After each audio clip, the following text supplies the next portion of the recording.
ওই পারে যেতে হবে, কি যে করি বুঝতে পারছি না। দাঁড়া বড় ভাইকে ডাকি। বড় ভাই তুমি কোথায় আছো? এই তো আমি এখানে, তোর জন্য একটা হেলিকপ্টার বানিয়েছি, তাড়াতাড়ি আয়। এই তো আমি যাচ্ছি। বড় ভাই মায়ের সাথে ভালোই যায় তো কেন বুঝতে পারি না। আমি হেলিকপ্টার স্টার্ট করছি, তুই ধরে বসিস কিন্তু।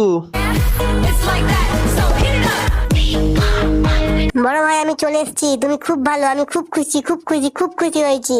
তুমি খুব ভালো হয়ে গেছো। বন্ধুরা, আমাকে যদি ভালোবেসে থাকো প্লিজ চ্যানেলটাকে সাবস্ক্রাইব করে দিও এবং ভিডিওটাকে লাইক করে দিও।